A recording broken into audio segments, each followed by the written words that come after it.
All right, gang. This is a second drive test. I've got the GoPro in place. It's trying to shut down, but let's start it up.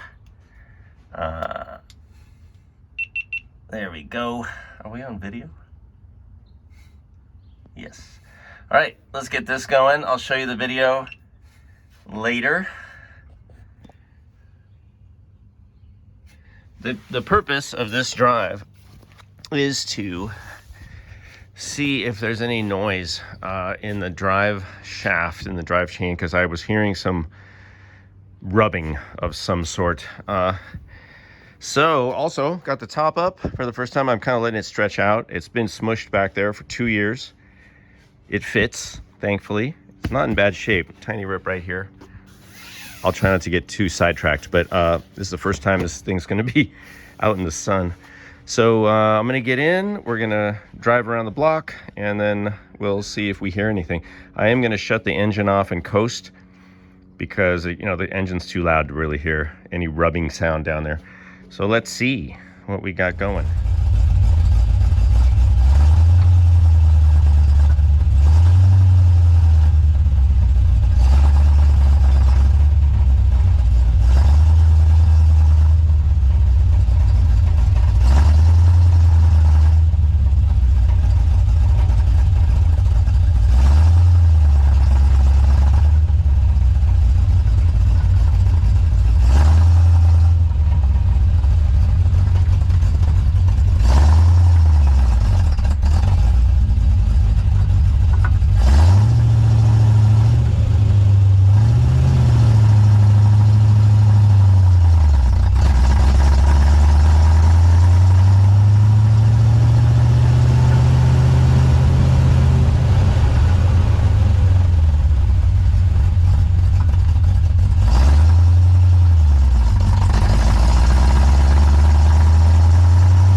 All right, now I just watched the video, same video that you guys did. I cut it a little short because you don't need to hear 8 minutes of that. But the 2 times when I cut the engine off, and I know there's a lot of background sound, but I think you can hear a little tiny bit of that rubbing like I was talking about. And what I'm going to do now, it's not a problem.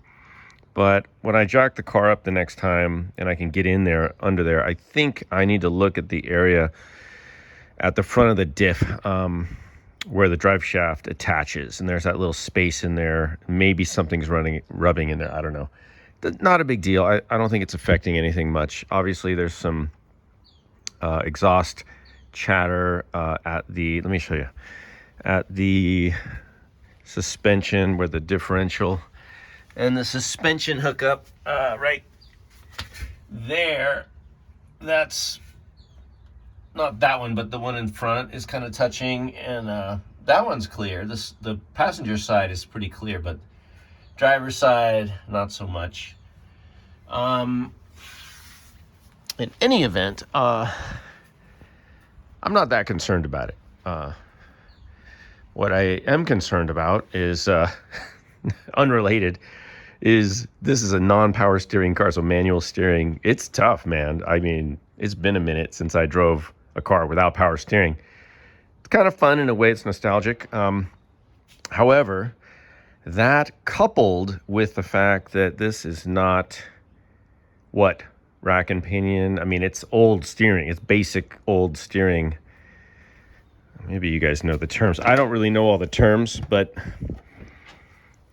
it's got the old, like, basic steering doohickeys. Don't ask me for the technical stuff. But I'm kind of thinking I might upgrade it. I might just go. At first I was like, oh, it's nostalgic, and I sort of, I don't know, something romantic about it. But then I'm like, this is not fun. Plus, you know, it has that whole thing where you're driving and it's just like the car is kind of going one direction, and then you try to just go straight, and then it's all of a sudden it's just kind of going another direction. It never really feels like it's just settled, you know. It always is sort of drifting one way or the other. And my understanding is if I upgrade the whole steering situation, that will take care of that. So, you know, I got coilovers and tubular upper and lower arms on the front. I got the whole front, like, kind of upgraded suspension wise, but not steering wise. So it's a little weird. Anyway, and you know, who wouldn't like to not have to wrestle this steering wheel? At least it's a giant steering wheel. Makes it a little easier. So that's on a different topic. But the other thing is the brakes. I do have this little brake booster I put in, and it's you know, it's a little smaller than stock, but I thought, oh, it'll be fine. It works okay. The brakes work okay, but I did sort of do a brake check before I came back and parked, and to be honest, I mean, it takes a little bit of work to get this thing to stop. You're not just like touching the brake pedal. You got to press it and put some force into it. So I'm not sure what's going to happen with that. I got to look at it. The brakes work okay, but I don't know why that is. It should be pretty grippy. It's got all new, you know.